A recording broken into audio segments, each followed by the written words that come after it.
41 foi a comemoração da Reforma Protestante, e nesse mês nós resolvemos fazer uma série sobre os 5 solas da Reforma Protestante, que não são 5 solas da Reforma Protestante, mas foram princípios que foram resgatados pela Igreja lá na Reforma Protestante e que vêm sendo os pilares da verdadeira Igreja cristã durante o tempo. Então, no sábado passado nós falamos sobre o sola Escritura, e nessa noite nós vamos falar sobre um outro sola, que é o sola fide, que é somente a fé. Então, eu quero convidar vocês, primeiramente, para a gente ler um salmo, antes de entrar propriamente na palavra, que vai nos ajudar a pensar sobre esse tema, que é o Salmo 130.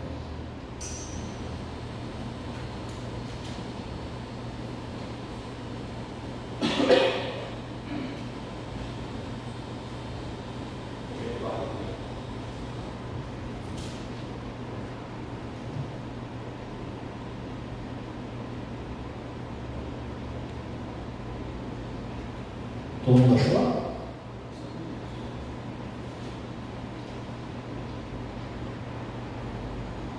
Agora o celular é fácil, né? Quero ver achar sofonias na Bíblia, assim, ó, na 1, rapidão. Vamos lá. Salmo 130. Das profundezas clamo a ti, Senhor. Escuta, Senhor, a minha voz. Esteja alerta aos meus ouvidos, os teus ouvidos às minhas súplicas. Prestem bem atenção nesse versículo. Se tu, Senhor, observares iniquidades, quem, Senhor, poderá escapar? Mais uma vez, se tu, Senhor, observares iniquidades, quem poderá escapar? Mas contigo está o perdão, para que sejas temido. Aguarda o Senhor, a minha alma o aguarda. Eu espero na sua palavra. A minha alma anseia pelo Senhor mais do que os guardas anseiam pelo romper da manhã. Mais do que os guardas anseiam pelo romper da manhã. Espera, Israel, no Senhor, pois no Senhor há misericórdia. Nele temos ampla redenção. É Ele quem redime Israel de todas as suas iniquidades. Agora eu queria que vocês abrissem lá em Romanos no capítulo 1.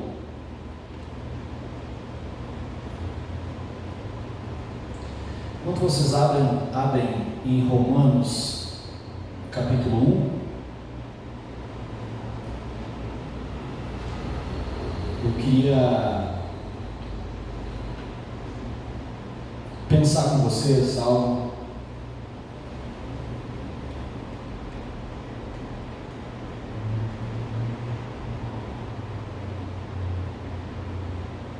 Queria que vocês pensassem em quem é a pessoa mais justa e mais santa que vocês conhecem. Não sei se isso se vem à mente de vocês, alguma pessoa que faz tudo correto, que é reta, que é justa, que faz tudo certo, que dá um bom exemplo, que dá um bom testemunho. Não sei quem vem à mente de vocês. Eu tenho uma pessoa que vem na minha mente, que é muito especial, que já não está mais aqui, mas que talvez é uma das raízes de onde o Evangelho entrou na nossa família, que é a minha avó, Dona Sueli Riegel.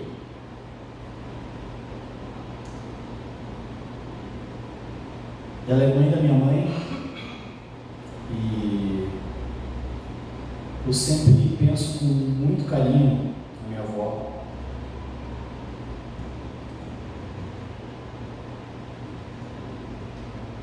E eu queria contar rapidinho a história dela, para que vocês possam imaginar uma pessoa assim.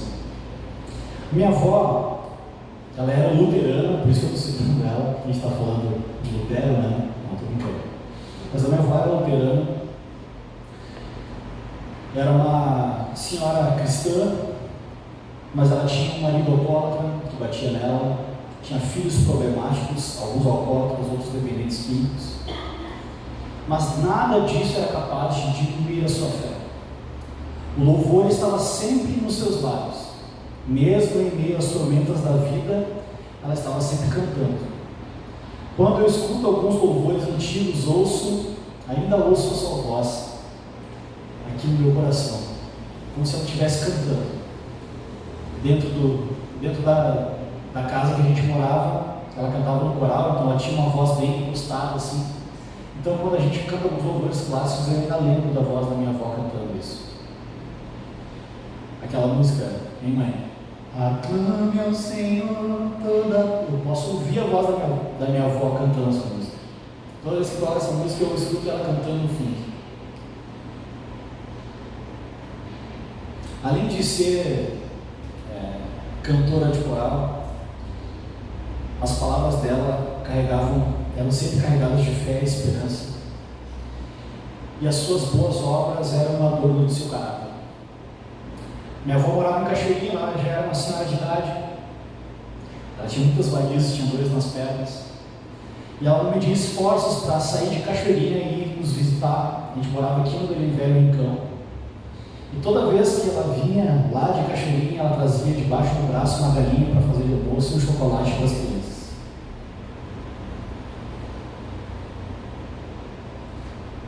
E ela sempre tinha palavras de esperança, de fé, nunca de derrota, nunca de tristeza. Ela era uma mulher cheia de fé e de esperança.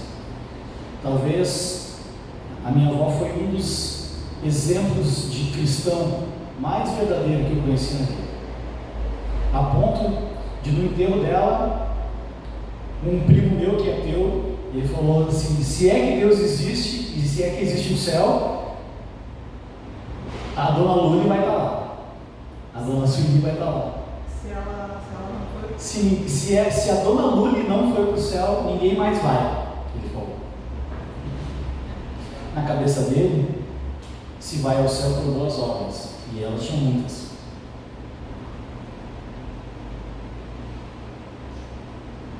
O Johnny tem o Salmo 150 tatuado na perna, que diz que todo ser que respira louve o Senhor. A minha avó, mesmo com insuficiência respiratória, internada no hospital, ela cantava. E toda a ala lá sabia que a minha avó cantava essas músicas clássicas cristãs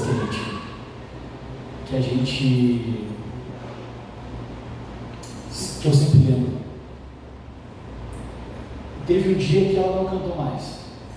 Teve um dia que ela simplesmente, ninguém naquela aula ouviu a voz dela. Esse foi o último dia da vida dela, onde ela não tinha mais fôlego para cantar. Mas ela foi uma cristã que louvou a Deus e que viveu para a glória de Deus, praticando boas obras, sendo fiel e temente a Deus, até o último dia da vida dela.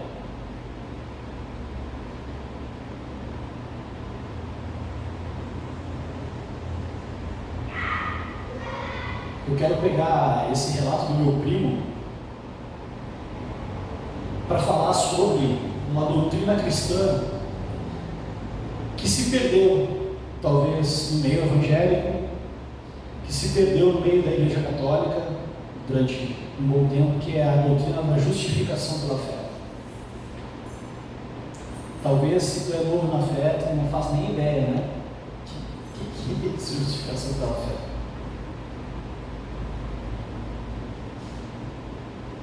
Se a gente perguntar aqui, talvez muitos vão, se eu perguntasse, como se faz para entrar no céu?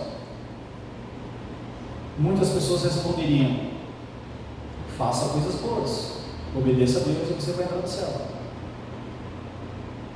Correto? Errado. Aí está o grande erro. Ensinaram para a gente a vida inteira que era assim. Ensinaram a vida inteira que era assim. Nós precisávamos obedecer a Deus, obedecer os pais, não matar e não roubar, não fazer pecados muito graves, e a gente entraria no céu. Mas a verdade não é essa. Não é isso que a Bíblia ensina sobre justificação.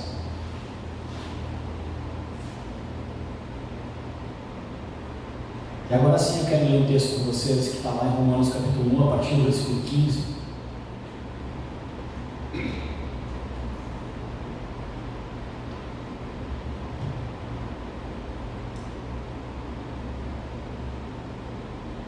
Se vocês quiserem ler aqui também, não sei como é que fica para vocês, vamos ficar melhor aí. Por isso, quanto a mim, estou pronto a anunciar o Evangelho também a vocês que estão em Roma. Paulo falando, né? Aos romanos. Pois não me envergonho do Evangelho, porque é o poder de Deus para a salvação de todo aquele que crê, primeiro do judeu e também do grego, porque a justiça de Deus se revela no Evangelho, de fé em fé, como está escrito: o justo viverá por fé.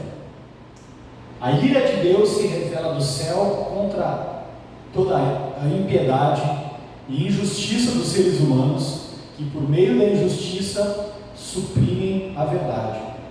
Pois o que se pode conhecer a respeito de Deus é manifesto entre eles, porque Deus lhes manifestou. Porque os atributos invisíveis de Deus, isto é, o seu eterno poder e a sua divindade, claramente se reconhecem, desde a criação do mundo, sendo percebidos por meio das coisas que Deus fez. Por isso, os seres humanos são indesculpáveis, porque tendo conhecimento de Deus, não o glorificaram como Deus, nem lhe deram graças. Pelo contrário,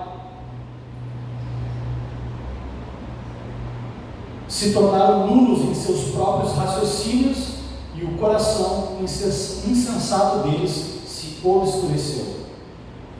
Dizendo que eram sábios, se tornaram tolos, e trocaram a glória de Deus incorruptível por imagens semelhantes ao ser humano corruptível, às aves, aos quadrúpedes e aos répteis. Por isso, Deus os entregou à impureza, pelos desejos do coração deles, para desonrarem o seu corpo entre si. Eles trocaram a verdade de Deus pela mentira, adorando e servindo a criatura em lugar do Criador, o qual é bendito para sempre. Amém.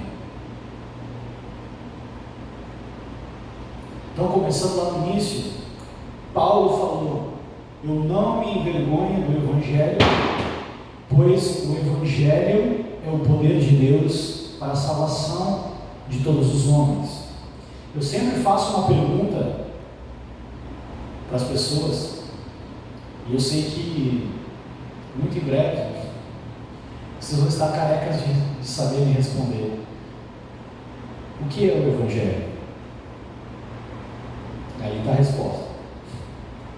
O Evangelho, então, é a história de Deus, a história contada pela boca de Deus, desde a criação, desde a fundação do universo, até a consumação dos tempos. Vocês podem saber que essa é uma história e é uma verdade suprarracional, está para além da nossa compreensão, está para além do nosso entendimento. Porque o ser humano ainda não conseguiu contar os dias e contar os tempos. Se fala em milhões e milhões e milhões de anos, mas até para conseguir observar isso, como é que faz? Como é que essa informação cabe na nossa mente? Então Deus fala da criação e fala também da consumação, fala do futuro, fala de como os tempos vão se consumar, vão terminar. Mas entre esse período, entre a criação e a consumação, aconteceu uma queda do ser humano. O ser humano, que foi criado à imagem e semelhança de Deus, caiu em pecado. E pelo pecado de um só homem, o pecado entrou em todos os homens. Ou seja, todos nós somos pecadores. Lá em Efésios, capítulo 2, vai falar que nós estamos mortos em nossos delitos e pecados. Romanos capítulo 3 vai falar que não há um justo sequer, não há quem faça o bem, pois todos pecaram e estão destituídos da glória de Deus, estão separados da glória de Deus, estão separados do divino Criador.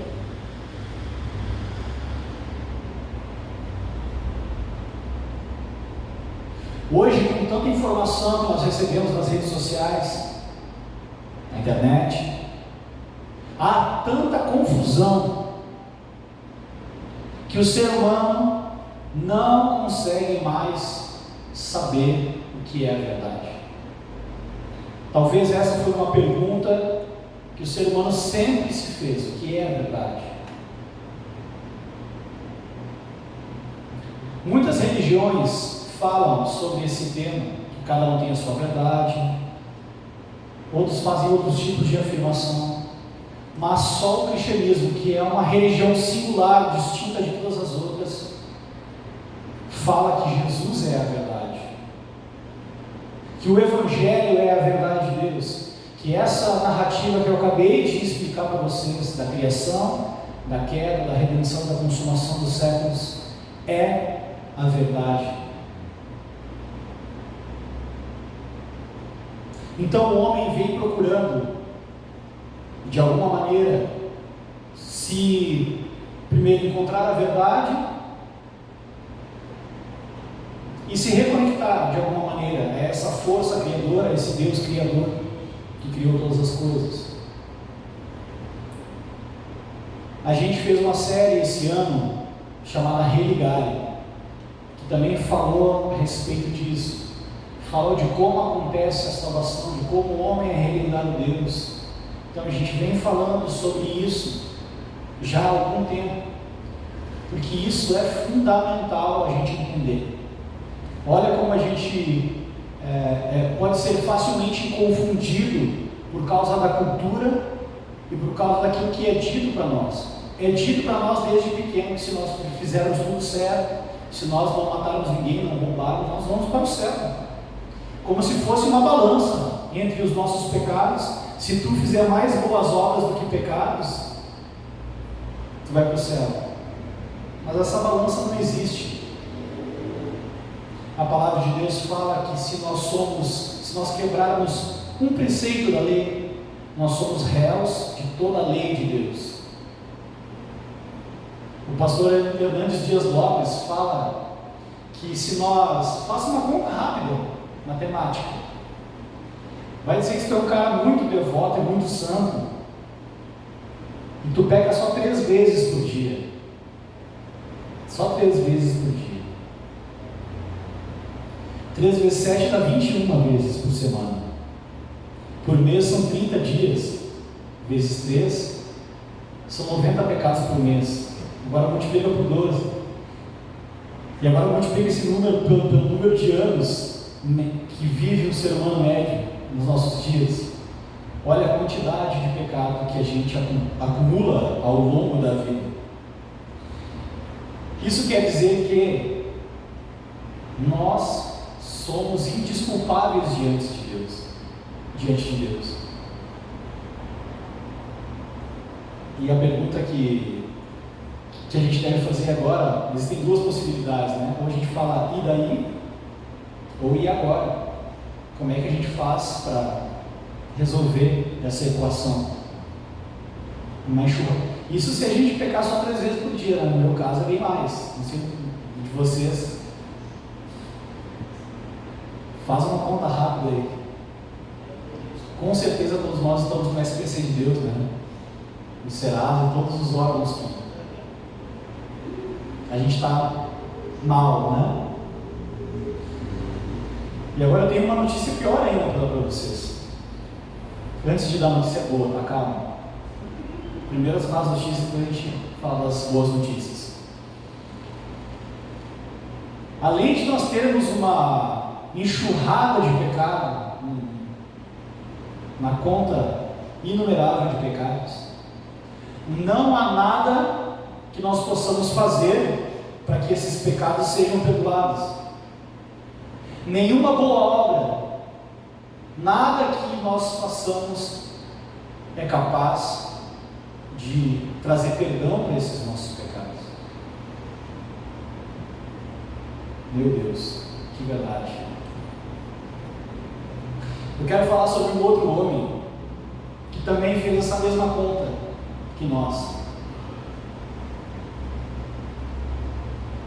Lutero, que foi quem, né, gerou esse movimento aí da Reforma Protestante, ele também foi um monge ensinado que para ser salvo, Deus exigia de nós uma vida reta e justa conforme a lei de Deus.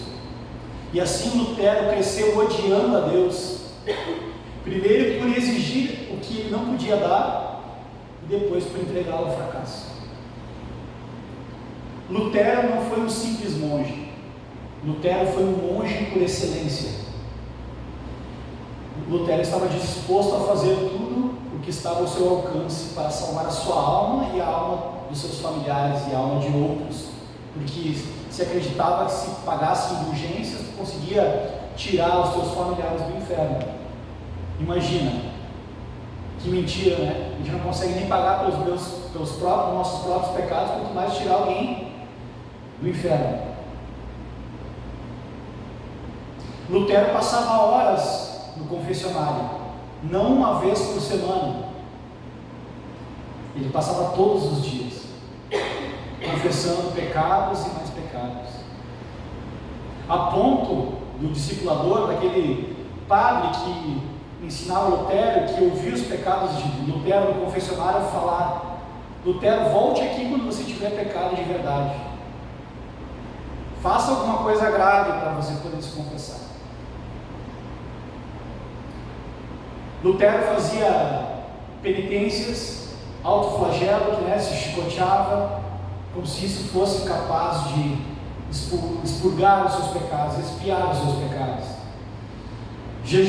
Lutero jejuava 3 dias a fio, todas as semanas, fazia vigílias e orações. Lutero se livrou dos cobertores que a igreja dava para os monges. No inverno rigoroso da Alemanha, ele quase morreu de frio. A fim de se punir, para que de alguma maneira ele pudesse compensar os seus pecados. Lutero subiu a escadaria da Basílica de Roma de joelhos, porque existia uma promessa, uma indulgência. Essa escadaria tem uma outra imagem do pessoal subindo de joelho ali, pode passar? Não sei se tem.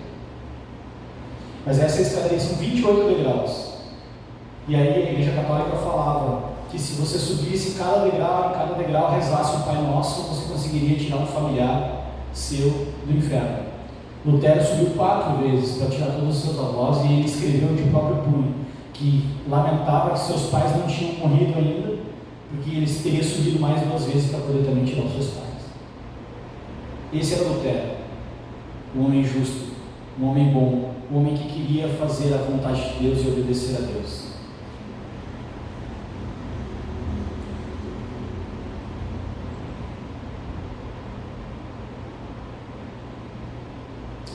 Às vezes Lutero se orgulhava de si mesmo num dia, e ele falava assim: hoje eu não fiz nada de errado. Tem um livro chamado Cativo à Palavra, que é uma biografia de Lutero, escrito por Roland Bacon, e ele diz assim: quaisquer que fossem as boas obras a se fazer para se salvar, Lutero estava determinado a realizar. Esse é Lutero, o homem que estava disposto a tudo para se apresentar reto e justo diante de Deus. Lutero escreveu de próprio punho: eu fui um bom monge, eu cumpri as regras da minha ordem com rigor, a ponto de afirmar que se algum dia um monge chegasse ao céu em virtude da sua vida de monge, esse monge seria eu. Todos os irmãos que me conheceram confirmaram isso. Se eu perseverasse por mais um tempo, eu teria me matado com as vigílias e as orações e leituras. Tal era o desejo. Talvez por medo do inferno, por pavor, Lutero estava disposto a fazer o que fosse possível para se livrar dos seus pecados e consequentemente do inferno.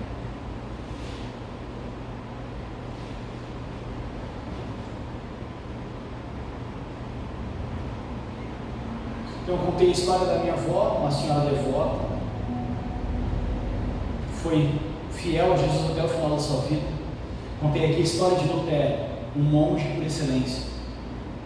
Se tinha alguma pessoa que realmente era santa aos olhos do homem, esse é Lutero.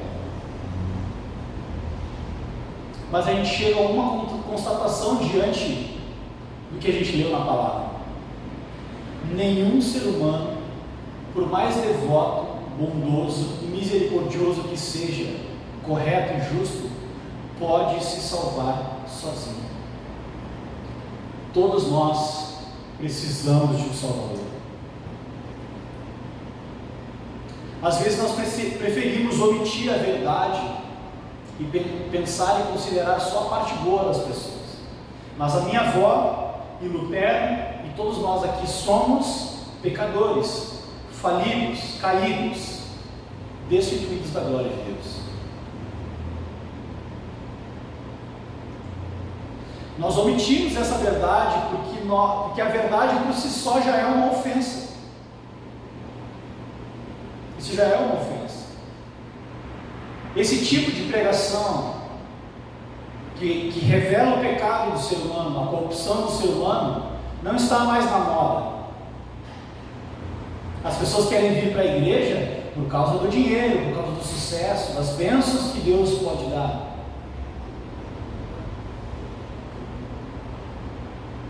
Não se fala mais sobre pecado, não se fala mais sobre justificação, não se fala mais nem sobre o inferno, sobre o céu. As pessoas querem viver o céu aqui e se livrar do inferno que vivem aqui, do pré-inferno que vivem aqui, porque a gente experimenta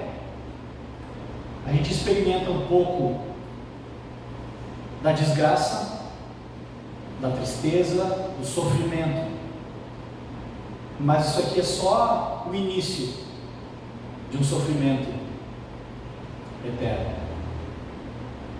Se nós não encontrarmos a verdade e formos justificados, nós não vamos ser salvos do inferno pior ainda. O Evangelho é uma ofensa para o ser humano, porque ele revela que não somos capazes de salvar a nós mesmos.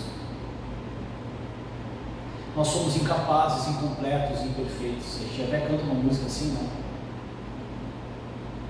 Mas quando nós olhamos para nós mesmos, por essa perspectiva, a perspectiva da verdade de Deus, que é o Evangelho, nós encontramos a boa nova. O Evangelho não é para os bons. Jesus mesmo disse que ele tinha vindo não para os sãos, mas para aqueles que precisam de médico.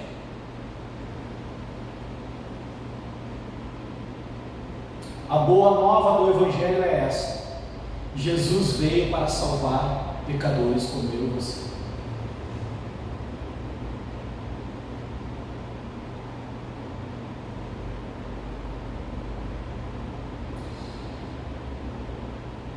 Por que nós não somos católicos? Por que nós nos denominamos evangélicos? Essa palavra que está tão banalizada, distorcida, ridicularizada na mídia, nos meios sociais. Nós deveríamos nos orgulhar dessa palavra, assim como Paulo falou: pois eu não me envergonho do Evangelho. Eu e você não deveríamos nos envergonhar dessa mensagem do Evangelho. Você pode até se envergonhar com a conduta do teu irmão, com a conduta dos evangélicos, mas nós não podemos nos envergonhar do Evangelho. O Evangelho é o poder de Deus para a salvação de todos os homens. Agora, os evangélicos não têm poder para salvar ninguém,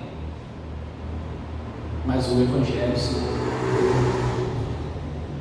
Muitas pessoas não sabem a diferença entre ser católico e ser cristão protestante, né? O que vem dessa raiz da reforma protestante. Nós somos protestantes.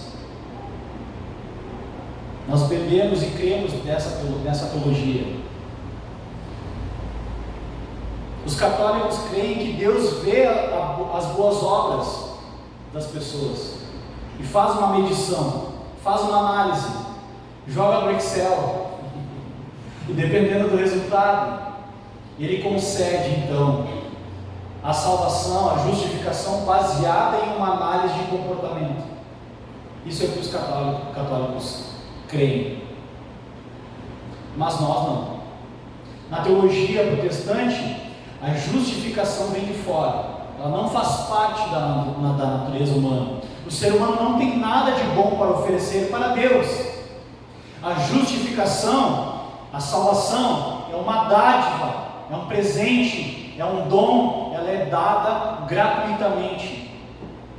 Que notícia maravilhosa! Há esperança para mim e para você.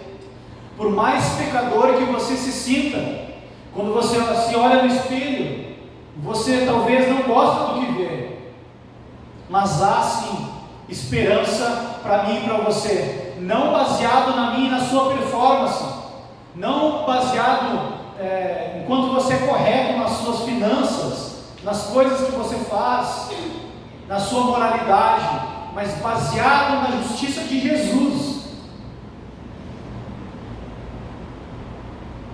E graças a Deus por isso, porque ai de mim, muito provavelmente eu não seria salvo. Ou seja, eu não seria salvo se fosse baseado nas minhas obras. Graças a Deus que é pelos méritos e pela obra de Jesus. Então chegamos no segundo ponto. Nós somos salvos não pelo que fazemos ou porque nós somos bons. Somos salvos porque cremos em um Deus que é bom, em um Deus que escolheu se revelar, um Deus que escolheu salvar pecadores. Pois Deus amou o mundo de tal maneira que entregou o seu Filho unigênito, para que todo aquele que nele crê, não crê em si mesmo, nele crê, não pereça, mas tenha a vida eterna. Essa é a mensagem do Evangelho. É sobre nele crer, é sobre em quem você crê, não no que você faz, é sobre em quem você deposita a sua confiança. O que é fé? Eu estou ensinando o catecismo para o Noah e tem uma pergunta que fala: o que é fé? Outra palavra que está distorcida nos dias de hoje. As pessoas confundem fé com pensamento positivo, com boa atitude de mente, mas não. Fé é depositar a sua confiança em Jesus. Isso é fé. Isso é fé. Está tocando a campainha lá, alguém quer entrar?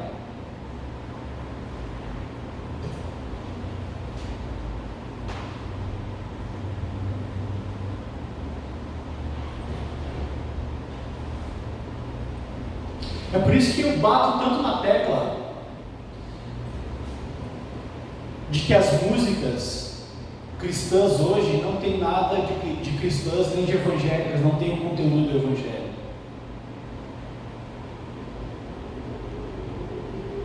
As músicas vão dizer que você tem valor, que Jesus viu algum valor em você.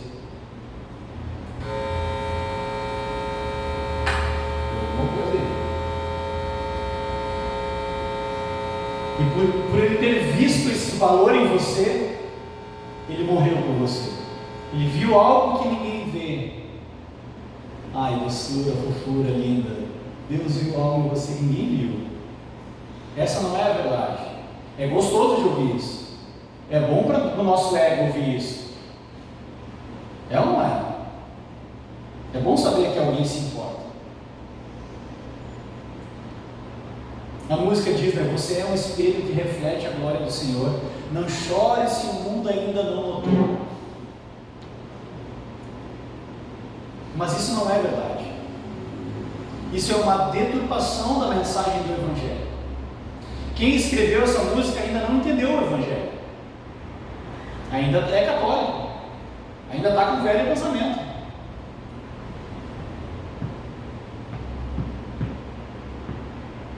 Jesus não morreu por pessoas que tinham valor. Jesus morreu por pecadores injustos dignos do inferno. Isso é escandaloso, isso é ofensivo. Mas essa é a graça escandalosa de Deus. Essa é a maravilhosa graça de Deus. A graça é um favor imerecido. Não é baseado nos seus méritos. É baseado nos méritos de Cristo. Isso é graça. Essa é a verdadeira graça.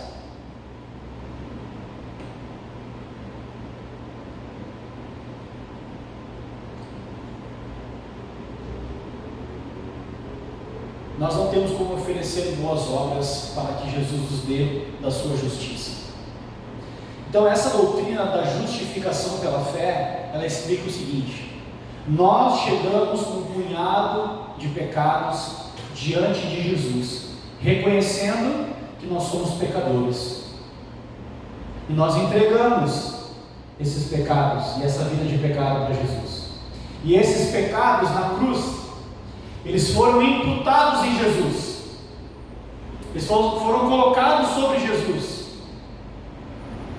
e Jesus morreu a morte de cruz que era para mim e para você.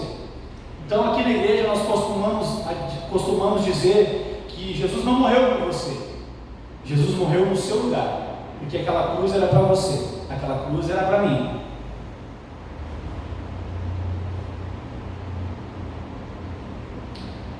O reino dos céus é um lugar cheio de réus confessos que foram absolvidos por causa da justiça de Cristo.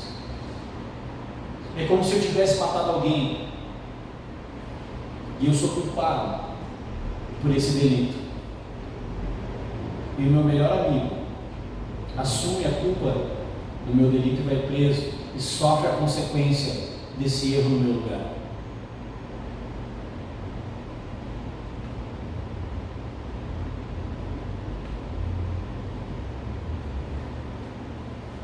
Isso é a justificação pela fé.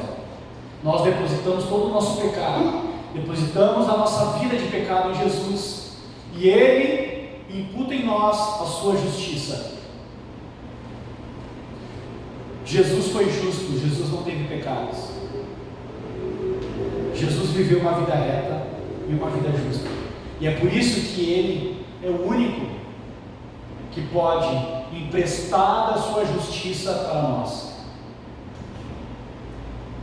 Nós entregamos o nosso pecado e Ele nos empresta a sua justiça para que nós sejamos novamente aceitos por Deus. Isso sim é a boa nova do Evangelho. Então, no Evangelho não há espaço para o orgulho, para o legalismo, para a justiça própria, porque nós não temos mérito ou justiça alguma. Nós não somos cumpridores da lei, por mais que às vezes a gente se orgulhe de fazer algumas coisas certas. Só há espaço para que Deus seja glorificado em Cristo. Eu não tenho mérito nenhum na minha salvação, ela é do início ao fim obra da graça de Deus. O falso evangelho deixa as pessoas orgulhosas daquilo que elas fazem. Eu sou bom, minha família, eu tenho família, eu sou casado, sou heterossexual, branco, de classe média, cristão. As pessoas se orgulham disso. Já o verdadeiro evangelho deixam as pessoas orgulhosas daquilo que Cristo fez. Esse é o motivo do nosso orgulho, aquilo que Cristo fez por nós.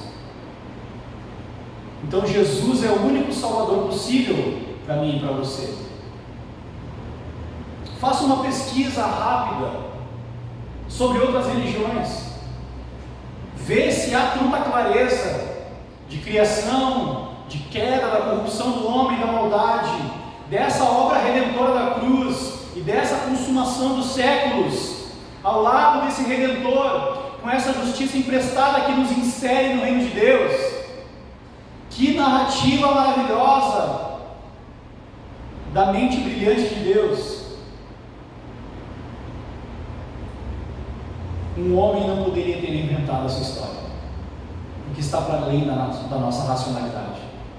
Tem muitos intelectuais que não conseguem compreender a grandeza dessa narrativa, porque essa história, essa verdade do Evangelho, ela só pode ser alcançada de maneira espiritual pela fé.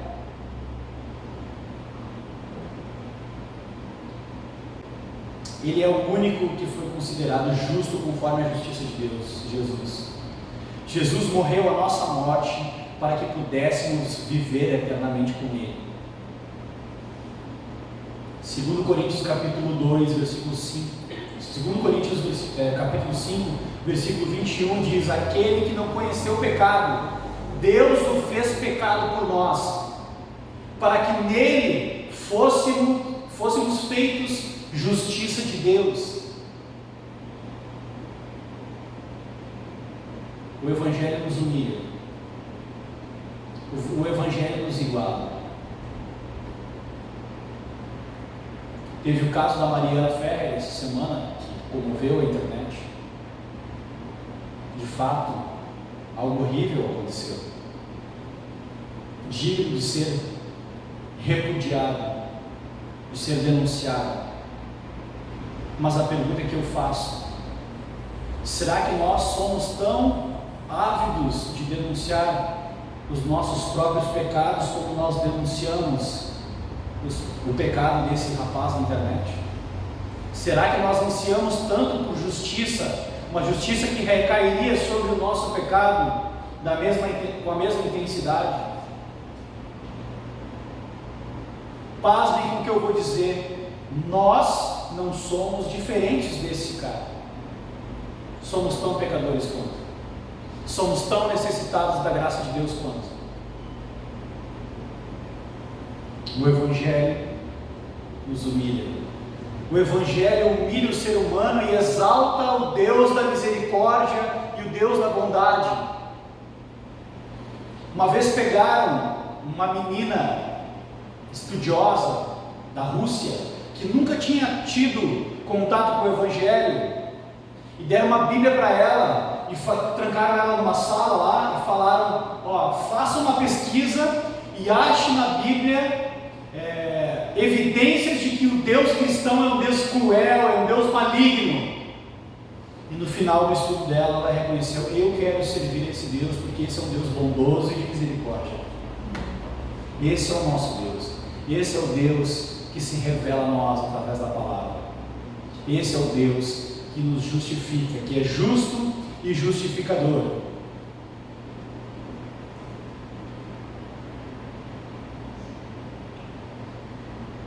O importante não é o tamanho da nossa fé.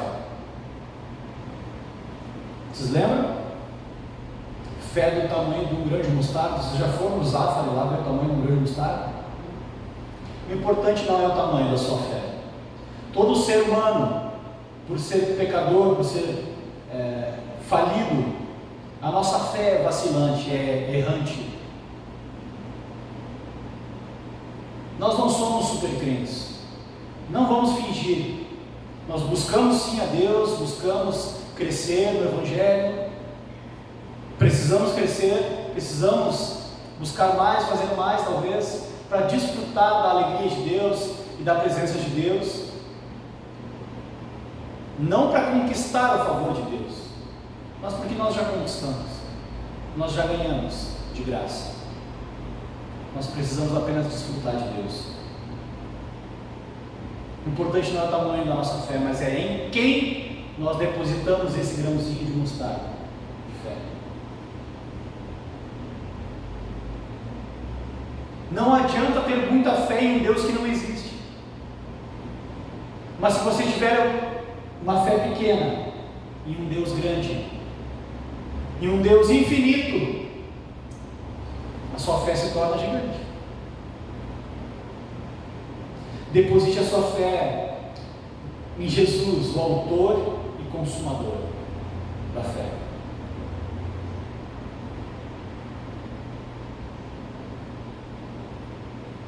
Hebreus 12 vai dizer: portanto, também nós, visto que temos arrodeados de tão grande nuvem de testemunhas, livremo-nos de todo o peso e do pecado que tão firmemente se apega a nós, e corramos com perseverança a carreira que nos está proposta, olhando firmemente para o autor e consumador da nossa fé.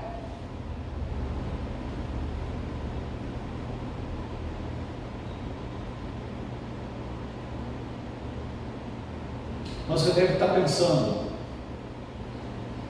beleza, eu acredito em Jesus, eu deposito a minha confiança em Jesus, mas eu continuo pecando. E agora? Eu sinto o pecado, eu percebo o pecado em mim, mas eu estava me dizendo: se eu depositar minha fé em Jesus, eu sou justificado.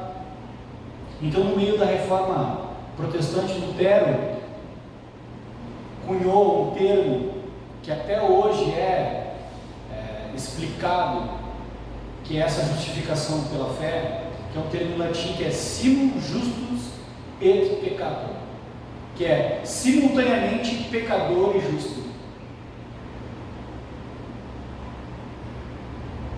Nós continuamos sendo pecadores, continuamos pecando.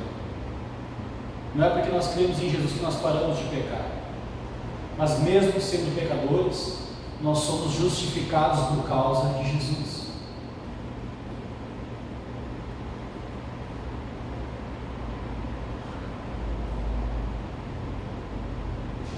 Essa é a boa nova do Evangelho.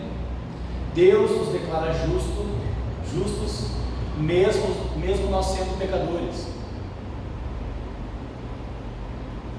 Eu sou declarado culpado no tribunal de Deus. Todos nós somos culpados, mas alguém já pagou a nossa pena. O último suspiro de Jesus, ele falou: está consumado, está pago.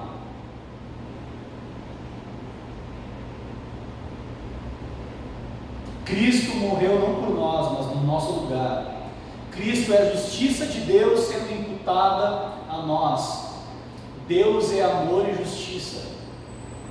Ninguém fica impune no tribunal de Deus, que tudo sabe e que tudo vê. Mas Deus declarou justos aqueles que não eram justos, pelos méritos de Cristo Jesus. Então nós somos simultaneamente pecadores e justos, por causa de Jesus. E o que isso gera no nosso coração? Pecado. Lutero era falei tanto de pecado, até me bananei. Lutero era um homem que tinha medo da morte. Muitas pessoas nessa pandemia tiveram medo da morte, incerteza do futuro que gera ansiedade, que gera temor, que gera medo. Você pode até brigar comigo, muitas pessoas discutem isso na internet, que ansiedade e depressão é falta de Deus. De fato é uma patologia, é falta de uma certa química no cérebro. Eu não sou médico, não sei dizer direito, mas nós somos uma unidade formada por corpo e espírito, não podemos desconsiderar esse fato. Logo, nós somos um espírito que habita dentro de um corpo, e se esse espírito não estiver bem, o corpo também não estará bem.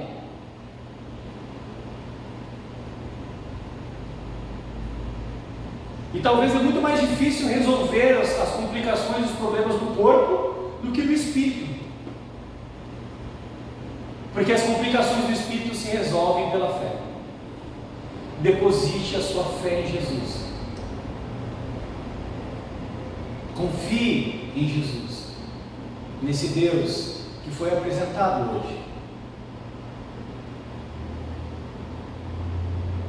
E a última verdade que eu queria dizer para vocês é essa: a obra de Cristo na cruz é suficiente. A única coisa que nós precisamos fazer para receber a salvação é crer, depositar a nossa confiança em Jesus. Isso nos liberta da performance evangélica aparente, hipócrita que as pessoas cobram de nós. Nós podemos ser sinceros uns com os outros dos nossos pecados, porque Deus pagou pelos meus pecados e eu estou tentando me livrar deles. Me ajuda, meu irmão. Você não pode me condenar naquilo que Deus já me perdoou. Você não pode me condenar naquilo que Cristo já me justificou. Essa é a nossa fé. Isso é libertador. Libertador. Então, o meu desejo nessa noite é que você saia daqui cheio da fé verdadeira, no Jesus verdadeiro, no Evangelho verdadeiro, anunciado na palavra do Deus verdadeiro. Creia que você é salvo somente pela fé. É isso que essa sola fide quer dizer, que nós não somos salvos pelas obras, pelas nossas próprias obras. Nós somos salvos pela obra de Cristo somente, e temos acesso a essa salvação somente pela fé. Isso é libertador. Isso não está sendo pregado em, sei lá, na maioria das igrejas do Brasil, igrejas ditas evangélicas. Mas que bom que mesmo com esse pequeno número de pessoas, você saiu da sua casa para ouvir algo tão precioso, tão caro,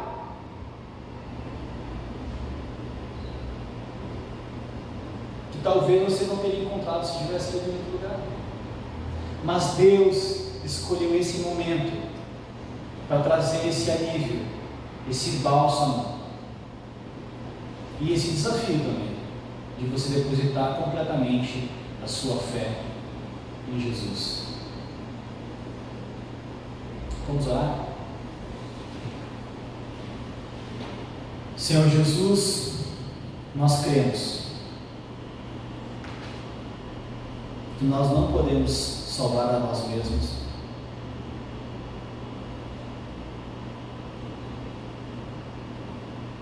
Por mais devotos, por mais comprometidos que nós sejamos, nós cremos que nós não somos salvos pelo que nós fazemos, nós somos salvos do que Tu é bom, porque Tu salva até os piores pecadores como eu e como os meus irmãos aqui. Nós cremos que Jesus é o único Salvador. Tua palavra diz que se com o coração nós cremos e que com nossos lábios nós confessarmos que Tu és o Senhor, que Tu és o Salvador. E nós queremos confessar com os nossos lábios isso, de que nós cremos de todo o nosso coração. E nós confessamos que só Tu é digno, só Tu é capaz de promover redenção e salvação. E nós cremos, Senhor, que a obra da Tua cruz é suficiente. A única coisa que nós precisamos fazer é crer em Ti para receber a graça de Deus. Nós cremos, Senhor.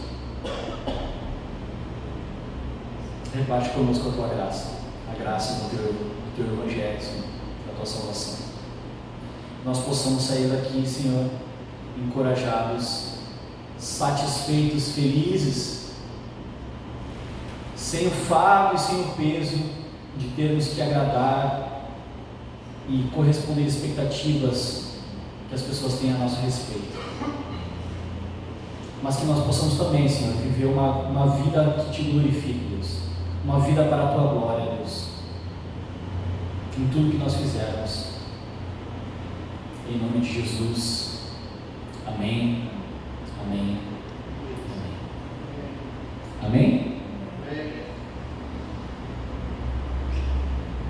Eu espero de coração que hoje você tenha entendido algo que é precioso, essa doutrina justificação pela fé somente. Espero que eu tenha conseguido me fazer entender e que você possa receber essa fé no seu coração, crer em Jesus e desfrutar dessa graça maravilhosa, que é de graça. Amém?